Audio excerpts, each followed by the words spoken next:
ابھی آپ کو اسلام آباد لیے چلیں گے جہاں پر وفاقی وزیر اطلاعات فواد چودھری پریس کانفرنس کر رہے ہیں. پاکستان کے اندر فگر آتی ہے، ہر جو سیکٹر ہے اس میں سندھ حکومت ہمیں سب سے پیچھے ملتی ہے، جو ظاہر ہے کہ بڑی ایک بدقسمتی کی بات ہے.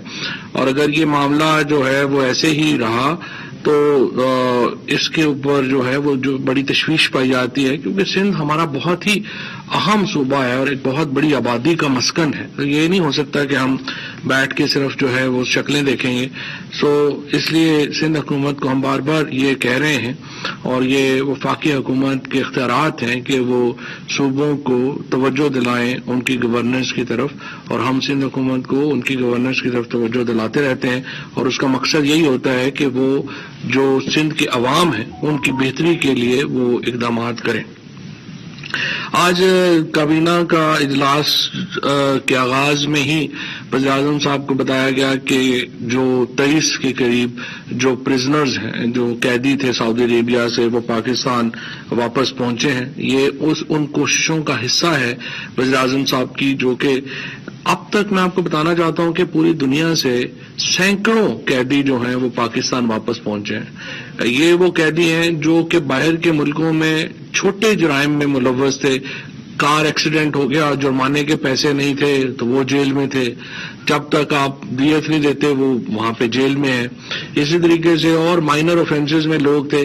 یہ صرف عمران خان ہے جو اوورسیز پاکستانیز کے لیے اور خصوصاً جو ہماری لیبر ہے اس کے لیے یہ درد رکھتے ہیں کہ یہ قیدی جن کو کبھی جو ہماری ایمبیسیز ہیں وہ اندر گھسنے نہیں دیتی تھی، ان کے لیے گورنمنٹ نے آؤٹ آف وے جا کے کیا. اور آپ کو معلوم ہے کہ سعودی عربیہ میں تقریباً پورا سفارت خانہ جو ہمارا ہے اس کو ہم نے معطل کیا، سزائیں دی اور ان کے خلاف انکوائریز کی، صرف اس لیے کہ انہوں نے وہاں کی لیبر کا خیال نہیں کیا. اور اب فارن آفس کو بڑی واضح ہدایات ہیں وزیر اعظم کی کہ میرے نزدیک آپ کی کارکردگی کا جو سب سے اہم معیار ہے وہ یہ ہے کہ جو بیرون ملک پاکستانی آپ کے بارے میں کیا سوچتے ہیں، اور جو بھی امبیسڈر ہو یا کونسل ہو یا کوئی بھی ہو، اس کا یہ فرض ہے کہ وہ بیرون ملک پاکستانیوں کو اپنے گھر کا فرض سمجھے. ہر پاکستانی جو پاکستان سے باہر ہے وہ پاکستان کا امبیسڈر ہے، اور پاکستان کی امبیسی کا فرض ہے کہ اس کو عزت اور احترام دے، اور ان کے کام اور ان کی سیٹسفیکشن جو ہے وہ بہت اہم کرائیٹیریا ہے افسران کے بیرون ملک رہنے کے لیے. اور یہ بات ہم بالکل جو ہے وہ واضح کر چکے ہیں. الیکٹرانک جو ووٹنگ مشین ہے اس کے اوپر بریفنگ ہوئی، اور ڈاکٹر بابر اعوان صاحب نے، مین الحق صاحب نے، شبلی فراز صاحب نے پرائم منسٹر صاحب کو جو تازہ ترین اس میں جو پیش رفت ہے اس سے آگاہ کیا. دیکھیے ابھی بھی جو ہم الیکٹورل ریفارمز کے لیے اپوزیشن کے ساتھ بات چیت کر بھی رہے ہیں، اور سینٹ میں اس وقت جو کمیٹی ہے وہ اس کے اوپر ایک ابتدائی نشست جو ہے وہ کر بھی چکی ہے، اور ہم کچھ کمیٹی میں بھی اور بیک ڈور کے اوپر بھی اسپیکر آفس جو ہے وہ اپوزیشن کے ساتھ یہ معاملات جو ہے اس کو آگے بڑھا رہا ہے. اب کشمیر میں الیکشن ہوئے، کشمیر کے وزیر اعظم الیکشن کروا رہے تھے، ان کے جو ہمزلف ہیں وہ سینئر رکن تھے الیکشن کمیشن کے. الیکشن کمیشن کشمیر کے وزیر اعظم نے لگایا تھا. سارا پیسہ چونکہ انہوں نے امینڈمنٹ کر دی تھی پہلے ہی، یہاں پہ وفاقی حکومت بھی جب نون کی تھی، سارا پیسہ کشمیر کی حکومت کے پاس تھا، پولیس بیوروکریسی وہاں کے اوپر حکومت کے پاس تھی. لیکن اس کے بعد بھی جب نون لیگ بری طرح الیکشن ہار گئی تو سب انہوں نے اٹھ کے کہا جی کہ یہاں تو دھاندلی ہوئی ہے. 10 الیکشن یہاں پہ پی ٹی آئی ہاری ہے. سیالکوٹ میں ایک الیکشن جب پی ٹی آئی جیت گئی تو نون لیگ نے کہا جی یہاں پہ دھاندلی ہوئی ہے. سوال یہ ہے وزیر اعظم صاحب جو قوم کے سامنے بار بار رکھ رہے ہیں کہ آخر پھر اس کا سلوشن کیا ہے. جب آپ یہ کہہ دیتے ہیں، ہر ہارنے والا یہ اٹھ کے کہہ دے گا کہ الیکشن تو ہوئی دھاندلی ہے، تو ڈیموکریٹک پروسیس اس سے آگے کیسے چلے گا؟ لہٰذا ضروری ہے کہ ہم جہاں باقی سیاست اپنے تک رکھیں، بڑے معاملات کے اوپر حکومت اور اپوزیشن کو ایک پوزیشن لینی پڑے گی. اور وہ پوزیشن یہ ہے کہ ہم اپنے 49 پوائنٹس کے اوپر جو ریفارمز ہیں، جو اصلاحات ہیں، 49 ریفارمز جو ہیں وہ ہم نے تجویز کر دی ہیں. اب وہ 49 ریفارمز جو ہیں ان میں الیکٹرانک ووٹنگ مشین جو ہے وہ کی ایک ریفارم ہے. دوسرا، ہم اوورسیز پاکستانیز کو لازمی طور کے اوپر ووٹنگ کا حق دینا چاہتے ہیں. اب اپوزیشن چاہتی ہے تو اس کے اوپر ہماری تجاویز سے اتفاق کرے، اور اگر ان کو اتفاق نہیں ہے تو اپنی تجاویز لے کے آ جائے. ہمارا ماننا یہی ہے کہ یہ کوئی ہماری جو تجاویز ہے یہ حتمی نہیں ہے، یہ ہماری سوچ ہے. آپ اس سے اختلاف کر سکتے ہیں لیکن آپ اپنی تجاویز لے کے آئیں. لیکن دیکھیے، یہ ملک اگر اس میں جمہوریت نے رہنا ہے تو ایک نظام تو ہمیں وضع کرنا پڑے گا جس کے اوپر تمام لوگوں کا اعتماد ہو. اور یہ ابھی شہباز شریف صاحب نے بیان دیا کہ وہ اس پہ آگے چلنے کو تیار ہیں. یہ خوش آئند بیان تھا، اور میرا یہ خیال ہے کہ اپوزیشن میں جو باقی سنجیدہ لوگ ہیں، کچھ لوگ ہیں جو اس ایوان کا حصہ نہیں ہیں، جیسے نواز شریف ہیں، فضل الرحمان ہیں، مریم نواز ہیں، اور کچھ لوگ ہیں، وہ اس نظام کو طاقتور ہوتا نہیں دیکھنا چاہتے. وہ تو چاہتے ہیں نظام تلپٹ ہو، نظام بگڑے اور ہمیں موقع ملے. اور پی ایم ایل این کے اندر بھی اور پیپلز پارٹی کے اندر بھی لوگ ہیں جو کہ نظام کا حصہ ہیں، وہ نظام کو اسٹرینتھن کرنا چاہتے ہیں. ہم جو پارلیمان کے اندر لیڈرز ہیں ہم ان سے بات کریں گے، جو پارلیمان سے باہر لیڈر ہیں ان سے ہم بات نہیں کریں گے. اور یہ ایک ہمارا موقف ہے کہ پارلیمنٹ کے اندر جو لیڈرشپ ہے اس کو لیڈ کرنا چاہیے اپنی اپنی پارٹیز کو. اور پارٹیز جو ہیں وہ جو ریپرزینٹیڈ پارٹیز ہیں، یہ تو نہیں ہو سکتا کہ مفرور بیٹھے ہوں باہر اور وہ پارٹی کو بتا رہے ہوں کہ آپ یہ کریں اور آپ یہ کریں. ان کو تو نہیں، جو ہے چاہے وہ الطاف حسین ہو چاہے نواز شریف ہو، ان کو پارٹی لیڈ کرنے کا حق نہیں ہے، کیونکہ وہ فیوجیٹو آف لا ہے اور وہ قانون سے بھاگے ہوئے ملزمان ہیں. وہ پارٹی نہیں چلا سکتے. پارلیمنٹ کے اندر جو لیڈرشپ ہے اس کو اس کے اوپر جو ہے وہ لیڈ لینی چاہیے. چیئرمین سی ڈی اے کی جانب سے وفاقی دارالحکومت کے سیکٹر E8 اور E9 میں تجاوزات کو ہٹانے کے حوالے سے کابینہ کو بریفنگ دی گئی. کابینہ نے اس عزم کا اعادہ کیا کہ نیشنل پارک میں کسی قسم کی جو تجاوزات ہیں ان کی اجازت ہرگز جو ہے وہ نہیں دی جائے گی.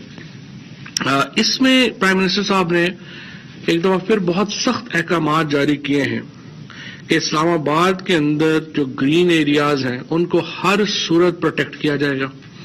اس میں جو تجاوزات کی گئی ہیں گرین ایریاز میں وہ بڑے، چاہے جن اداروں کی طرف سے بھی کی گئی ہیں ان کو پیچھے ہٹایا گیا ہے. لہذا نیول فورسز کو کہا گیا ہے کہ وہ اپنی باؤنڈری کریں اور گرین ایریا سے پیچھے لے کے جائیں.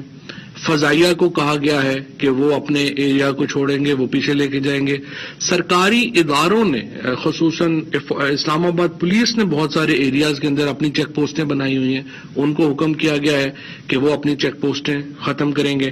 اور جو ایریا، چاہے وہ کسی ادارے کا ہے چاہے وہ کسی طاقتور آدمی کا ہے، ان کو ان کی جو اس وقت تجاوزات ہیں ان کو ختم کیا گیا ہے.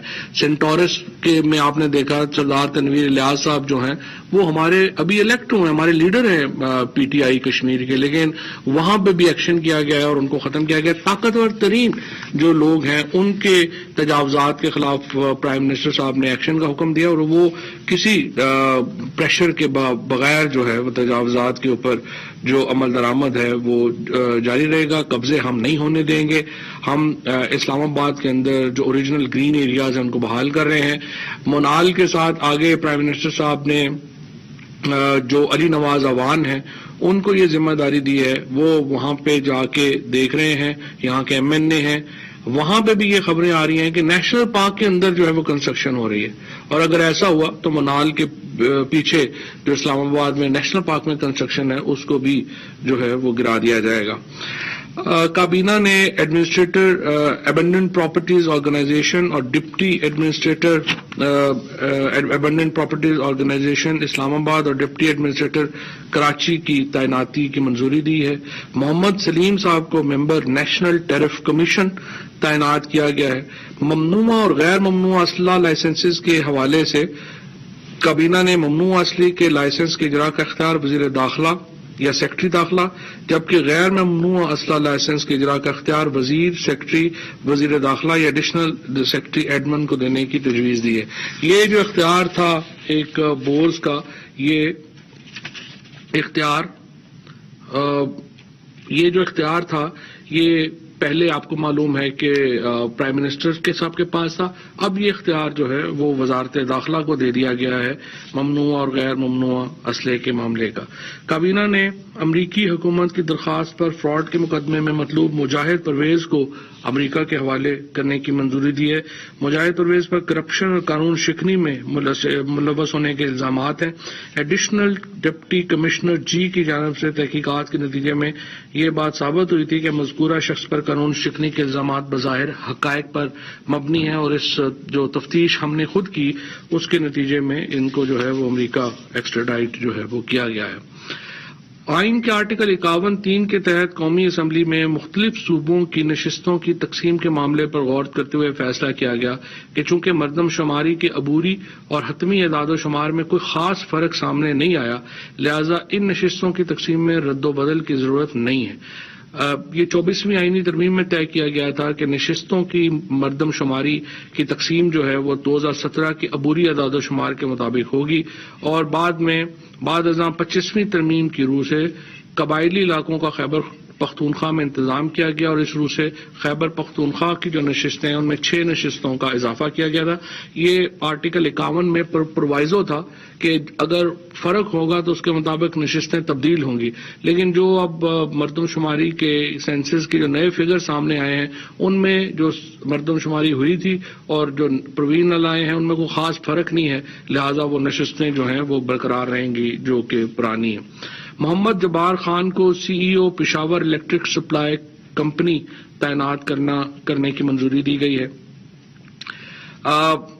یہاں پہ جو لوڈ شیڈنگ کا معاملہ ہے اس کے اوپر جو پروفیسر خٹک صاحب نے بات کی کہ یہاں پہ لوڈ شیڈنگ جو ہے وہ ہوئی ہے، اور اس کے اوپر جو منسٹر انرجی ہیں حماد اظہر صاحب، انہوں نے بتایا کہ جون اور جولائی کے مہینے میں بجلی کی ڈیمانڈ میں 20% اضافہ دیکھنے میں آیا ہے۔ ہمارے ہاں جو بجلی کی اوسط جو ضرورت ہے وہ تقریباً 16,000 میگا واٹ رہتی ہے، لیکن اس سال یہ ابھی ان مہینوں میں یہ 26,000 میگا واٹ کے اوپر بھی پہنچی ہے۔ اور پرابلم کیا ہے کہ ہمارے پاس کیپیسٹی اس وقت بھی تقریباً 1500 میگا واٹ بجلی ہمارے پاس فالتو پڑی ہے، لیکن ہمارے پاس ڈسٹریبیوشن سسٹم جو نون لیگ نے غلطی کی کہ انہوں نے بجلی بنانے کے کارخانے لگاتے گئے لیکن ڈسٹریبیوشن سسٹم نہیں لگایا، اور ڈسٹریبیوشن سسٹم نہ ہونے کی وجہ سے ہم یہ بجلی ٹرانسمٹ نہیں کر سکتے، اور انفارچونیٹلی جو پشاور کا پیسکو کا ڈسٹریبیوشن سسٹم ہے وہ سب سے ہلکا ہے، حیدرآباد کا سب سے ہلکا ہے، جس کی وجہ سے ان علاقوں میں لوڈ شیڈنگ نہ بھی ہو تو بارش آ جائے تو بجلی بند ہو جاتی ہے، طوفان آ جائے بجلی بند ہو جاتی ہے۔ یہ ڈسٹریبیوشن نیٹ ورک کے جو معاملات ہیں اس کی وجہ سے یہ اس وقت ویسے ہماری جو کیپیسٹی تھی ہم اس سے بھی جو ابھی تک 23,600 میگا واٹ کی بجلی تھی جو سب سے زیادہ پچھلے سال جو ہے وہ دی گئی، اب اس وقت جو ہے وہ 24,000 25,000 کے درمیان بجلی جو ہے وہ اس وقت جو ہے وہ سپلائی کی جا رہی ہے، اور اب تھوڑا ڈیموں میں پانی بھر گیا ہے تو جو ہائیڈل ہے وہ بھی اب اویلیبل ہو گئی ہے، تو بجلی کا بحران اب جو ہے وہ کافی حد تک جو ہے وہ اب قابو ہو گیا ہے۔ کابینہ نے Sindh infrastructure development company limited کے بورڈ آف ڈائریکٹرز میں تبدیلیوں کی منظوری دی۔ محترمہ رابعہ جویری آغا اور عامر کراچی والا کو بطور انڈیپینڈنٹ ڈائریکٹر نوٹیفائی کیا گیا ہے، اور چند ڈائریکٹر جو ہیں ان کو ڈی نوٹیفائی کیا گیا ہے۔ اب یہ جو کمپنی ہے اس میں سندھ حکومت نے پہلے یہ اعتراض کیا تھا کہ وفاق اپنی کمپنی کیوں بنا رہا ہے کراچی میں ڈیولپمنٹ کے لیے، اور اب جو سندھ حکومت ہے اس نے خود ہی ڈائریکٹرز بھی نامینیٹ کیے ہوئے ہیں اس کمپنی میں، اور خود اس کا حصہ بھی وہ بن گئے ہیں۔ کابینہ کو موجودہ معاشی اشاریوں کے حوالے سے تفصیلی بریفنگ دی گئی۔ یہ بات ایک بڑی خوش کن ہے کہ مسلسل ہم دیکھ رہے ہیں کہ جو مہنگائی کے اعداد و شمار ہیں ان میں کمی آ رہی ہے۔ جو نیا ڈیٹا آیا ہے اس کے مطابق یہ تقریباً 7.4% کے اوپر جو ہے اس وقت انفلیشن جو ہے وہ آ رہی ہے۔ کرنٹ اکاؤنٹ خسارہ جو ہے وہ پچھلے پورے سال کا $1.9 بلین رہا ہے، جو کہ آپ دیکھیے کہ $20 بلین سے اب یہاں پہ آیا ہے، اور ابھی بھی یہ کرنٹ اکاؤنٹ کا جو خسارہ وہ بڑھ رہا ہے، کیونکہ ہمارے ہاں جو پرائیویٹ انویسٹمنٹ ہے وہ بہت جو ہے وہ بڑی ہوئی ہے. اور میں صرف آپ کو بتانا چاہتا ہوں کہ ہمارا جو ٹوٹل بینک لونز ہیں ان میں جو پرائیویٹ جو لون ہے اس میں جو 75 ارب روپے اس کا پچھلے سال کا تھا جو پرائیویٹ لون ہوا. اس سال یہ بڑھ کے 489 بلین روپے کے اوپر یہ ڈیٹ جو پرائیویٹ کو گیا ہے وہ چلا گیا. تو آپ اندازہ لگا رہے کہ کتنا زیادہ بزنس ایکسپینشن ہوئی ہے. اسی لیے آپ دیکھتے ہیں کہ فیصل آباد جب حکومت میں ہم آئے تھے تو پورا فیصل آباد بند پڑا ہوا تھا کیونکہ وہاں پہ لومیں جو تھی وہ بک رہی تھی, کسی کے پاس کوئی آرڈر نہیں تھے. اب جو خود جو چیمبر آف کامرس کے پریزیڈنٹ ہیں فیصل آباد کے, وہ بتا رہے تھے کہ ہمارے پاس 2023 تک آرڈر لینے کی بھی ہمارے پاس کیپیسٹی نہیں ہے. اتنا زیادہ وہاں پہ انڈسٹری جو ہے اس کا وہ بڑی ہے. اور ہم نے ایک جو برآمدات ہیں وہ بھی ہماری بلند ترین سطح پہ رہی ہیں. فارن ریزرو بھی اس سال جو ہے وہ بلند ترین سطح پہ رہے ہیں. اور یہ اس کے باوجود ہے کہ ملک میں دنیا بھر میں ہم کووڈ کا مقابلہ کر رہے ہیں اور پاکستان میں کووڈ کا مقابلہ کر رہے ہیں. 14.6% اضافہ ہے لارج اسکیل مینوفیکچرنگ میں. اسی طریقے سے کریڈٹ ٹو انڈسٹری میں نے آپ کو بتایا کہ اس میں 550% اضافہ جو ہے وہ ہوا ہے. اور مشینری کی جو درآمد ہے اس میں بھی 11% اضافہ ہوا ہے. 61 اشیاء کی درآمد پر جو ڈیوٹی ہے وہ معاف کی گئی ہے. جو کووڈ سے ریلیٹڈ ہیلتھ کا زیادہ جو چیزیں ہیں ان کے اوپر جو ہے وہ کی گئی ہے. سید آفتاب حیدر صاحب کو CEO Pakistan window single window جو ہے وہ تعینات کیا گیا ہے. یہ سنگل ونڈو جیسے آپ کو معلوم ہے یہ ٹریڈ کے حوالے سے بہت ہی امپورٹنٹ ادارہ ہے اور اس کا مقصد یہ ہے کہ جو ساری کسٹم کی جو ہماری سسٹمز ہیں, ہمارے انٹیگریٹڈ رسک مینجمنٹ ہے, اپ گریڈڈ مینجمنٹ ہے, ٹریڈ انفارمیشن پورٹلز ہیں, یہ سارے اکٹھے ہو جائیں. یہ سنگل ونڈو اس لیے قائم جو ہے وہ کی گئی تھی. کابینہ اقتصادی رابطہ کمیٹی نے 16 جولائی 2021 کے اجلاس میں لیے گئے فیصلوں کی توثیق کی ہے. اس میں جو پہلے فیصلے تھے ان میں صرف کامیاب جوان جو پروگرام تھا وہ اس کی منظوری جو ہے وہ آج سب سے اہم ہے. میں آپ کو یہ بتاتا چلوں اس کی جو ڈیٹیل ہے وہ شوکت ترین صاحب پہلے بھی دے چکے ہیں اور اس کو وہ اس ہفتے کوشش کریں گے اس کو انیگریٹ بھی ہم کر دیں. 315 ارب روپے کے جو قرضے ہیں جو نوجوانوں کو, کسانوں کو اور یہ اس طبقے کو جس کو پہلے کبھی قرضہ نہیں ملا اس کو جو ہے وہ جائیں گے. اور اس میں بہت میں سمجھتا ہوں پوٹینشیل ہے. ہم پہلے بھی کہہ چکے ہیں کہ ہم انشاءاللہ جو نوجوان صحافی ہیں ان کو بھی دیں گے, باقیوں کو بھی جو ہے وہ ہم ان میں قرضوں میں شامل کریں گے. 315 ارب روپے کے قرضے اس سال انشاءاللہ تعالی جو ہے وہ ہم دینے جا رہے ہیں. 4 ملین لوگوں کو اس میں ٹارگٹ کیا جا رہا ہے اور ایک مکمل پیکج جو ہے وہ اس میں آئے گا جس کی تفصیلات جو ہے وہ میں بعد میں دیں گے. اسی طرح سے 28 جولائی 2021 کے اجلاس میں جو فیصلے ہوئے اکنامک کوآرڈینیشن کمیٹی کے ان کو منظوری دی گئی ہے. اس میں سب سے اہم فیصلہ یہ ہے کہ جو کپاس ہے اس کی جو فی من جو امدادی قیمت ہے وہ 5,000 روپے مقرر کی گئی ہے. کپاس جو ہے وہ ہمارے ملک میں بہت ہی اہم تھا. ٹھیک, اور کپاس کی فصل جو ہے وہ بالکل نیچے جا رہی تھی. اب جو ہے وہ کپاس کی فصل کو سہارا دینے کے لیے یہ فیصلہ جو ہے وہ کیا گیا ہے. کابینہ نے وزراء اور وزراء مملکت کی تنخواہوں میں جو ایک آپ کو معلوم ہے کہ یہ اضافہ ہوا تھا تمام سول سرونٹس کی تنخواہوں میں, اسی حساب سے جو لا ہے وہ یہ کہتا ہے کہ جو سول سرونٹس کے جتنے بڑھیں گے اتنے ہی پیسے جو ہیں وہ منسٹرز کے اور اسٹیٹ منسٹرز کے بھی بڑھ جائیں گے. تو اس کو جو ہے وہ کابینہ نے مسترد کر دیا ہے. سو منسٹرز کی ان کی جو تنخواہیں ان میں اضافہ نہیں ہوا, باقی تمام جو سول سرونٹس ہیں ان کی تنخواہوں میں اضافہ جو ہے ہو گیا ہے. اسی طریقے سے جو پرائم منسٹر صاحب کا جو پروگرام تھا جس میں کہ یہ جو تجویز آئی تھی کہ یہ پرائم منسٹر ہاؤس کو جو ہے وہ اوپن کیا جائے پرائیویٹ فنکشنز کے لیے, اس کو فی الحال مؤخر کر دیا گیا ہے. اس کے اوپر جو ہے غور آئے گا. اس کا بنیادی مقصد صرف یہ ہے, وزیر اعظم صاحب کا, وزیر اعظم یہ بتانا چاہتے ہیں کہ دیکھیے آپ کا جو ٹیکس کا پیسہ ہے اس کا ہم خیال کرتے ہیں. یونیورسٹی کچھ لوگوں نے آج اس کو مکس کر دیا تھا کہ یونیورسٹی نہیں بن رہی. یونیورسٹی جو پرائم منسٹر ہاؤس کا پیچھے کا ایریا ہے تقریباً وہ 40-50 ایکڑ کی جگہ بلکہ 100 ایکڑ کی جگہ ہے, وہاں پہ یونیورسٹی بن رہی ہے. اس کے لیے 32 ارب روپے پہلے ہی ایلوکیٹ ہو چکا ہے, اور بل بھی میں اسمبلی میں پیش کر چکا ہوں as a science technology minister. تو وہ یونیورسٹی اپنی جگہ بن رہی ہے. یہ جو سامنے ہال ہے اس کو اوپن کرنا چاہ رہے تھے کہ جو الیٹ فنکشنز ہوتے ہیں ان کے لیے, لیکن اس کو فی الحال مؤخر کیا گیا. لیکن یہ صرف وزیر اعظم صاحب کی ایک کیئر بتاتا ہے کہ کیسے وہ پیسوں کا خیال کرتے ہیں اور چاہتے ہیں کہ اس ریاست کی جو چیزیں ہیں وہ ان کو بہترین طریقے سے استعمال کیا جائے. صرف 2 سوال لے سکوں گا, مجھے بلایا گیا. جی اویس سر, یہ بتائیے گا کہ جو پی ایم شہباز شریف کے حوالے سے گزرا کی بڑی مثبت وائبز مل رہی ہیں, تو آپ یہ بتائیں کہ شہباز شریف سے کیا پرائم منسٹر کی کوئی ملاقات ہو سکتی ہے ان نیئر فیوچر؟ کوئی ایسا فی الحال کوئی ارادہ نہیں ہے. ہم جو الیکشن کمیشن کے ممبران کی تقرری کا ہے اس کے اوپر پرائم منسٹر صاحب خط لکھ رہے ہیں لیڈر آف اپوزیشن کو, اور اس کے اوپر ایک رائے ہوگی, لیکن وہ کنسلٹیشن جو ہے اس کے لیے ملنا ضروری نہیں. جی, ملزم کو یہاں سے امریکہ بھیجا جا رہا ہے, ایک ملزم کو آپ نے پاکستان لانے کی کوشش کی تھی, وہ معاملہ رکا ہوا. وہ اس میں مسئلہ یہ ہے کہ امریکہ کے ساتھ ہماری ایکسٹریڈیشن ٹریٹی ہے 1931 سے, یو کے ساتھ ہماری ایکسٹریڈیشن ٹریٹی نہیں ہے. اور آپ کو یاد ہوگا کہ امریکہ نے بھی حمیش خان کو ہمارے حوالے کیا تھا. Thank you. وفاقی وزیر فواد چودھری کہتے ہیں حکومت سندھ اپنے معاملات پر نظر ڈالے, گورننس بہتر کرے. کراچی اور حیدرآباد ویکسینیشن میں پیچھے ہے. فواد چودھری کی پریس کانفرنس جاری تھی, انہوں نے کہا کچھ نواز شریف, مریم نواز اور فضل الرحمان پارلیمانی نظام کا حصہ نہیں, ان سے بات نہیں ہو سکتی.